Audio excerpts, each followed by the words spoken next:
இன்றே டவுன்லோட் செய்து உங்கள் ஃபேவரட் ஷோக்களை என்ஜாய் பண்ணுங்க. டாக்டர், பேபி இப்போ ஓகே தானே? பேபி ஓகேயா தான் இருக்கு. இப்போதைக்கு பொசிஷன் எல்லாம் நார்மல் தான். ஹெல்த்தும் பிரமாதமா இருக்கு. அது என்ன பேபி மட்டும் ஓகேவான்னு கேக்குறீங்க? பெத்துக்க போற அம்மா ஓகேவான்னு யாருமே கேட்க மாட்டேங்கிறீங்க. அதானே டாக்டர், நல்லா கேளுங்க.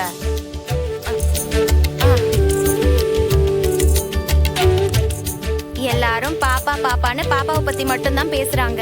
உன்னைய பாத்துக்க நாங்க இருக்கோம். பாப்பாவை நீ மட்டும்தானே பாத்துக்க முடியும். அதான் கேட்கும். உங்க வீட்டுக்காரி கொஞ்சம் வீக்கா தான் இருக்கா. முதல்ல அவளை நல்லா சாப்பிட வைங்க. இரும்பு சத்தெல்லாம் ரொம்ப கம்மியா இருக்கு. அடிக்கடி உண்ணாவிரதம் இருக்க கூடாது, ஒழுங்கா சாப்பிடணும்னு மண்டையில கொட்டி சொல்லுங்க டாக்டர்.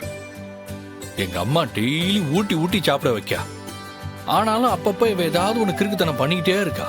என்ன இசக்கி, பிறக்க போற பாப்பா மேல நீங்க வச்சிருக்கிற பாசம் அவ்வளவுதானா? ஒழுங்கா சாப்பிட மாட்டீங்களா? இனிமே சாப்பிடுதேன் டாக்டர். ஒன்னும் கவலைப்பட வேண்டாம். விட்டமின்ஸ் மினரல்ஸ் எல்லாத்துக்கும் டேப்லெட் எழுதி தரேன். இனிமே நடக்கிறப்போ ரொம்ப ஜாக்கிரதையா நடக்கணும். எங்கேயும் பட்டுன்னு உட்காந்துட கூடாது. இன்னும் 2 மாசத்துக்கு ரொம்ப ஜாக்கிரதையா பாத்துக்கோங்க சார். அதெல்லாம் நான் பாத்துக்கிடுவேன். பெருசா வேலை எதுவும் செய்ய விடுறது இல்ல.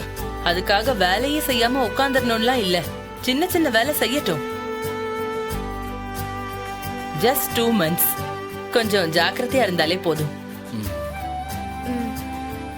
முக்கியமா கூட்டத்துல போக வேண்டாம், அதான் முக்கியம்.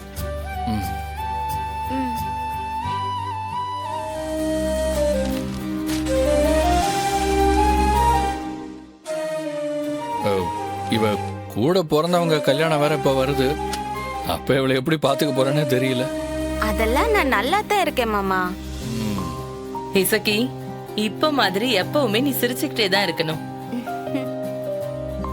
ரொம்ப முக்கியமா ஏதாவது ஷாக்கிங் நியூஸ் எதுவுமே இவகிட்ட சொல்லக்கூடாது, சரியா? Thank you doctor. நீங்க கிளம்பலாம். சரி டாக்டர். போயிட்டு வரேன் டாக்டர்.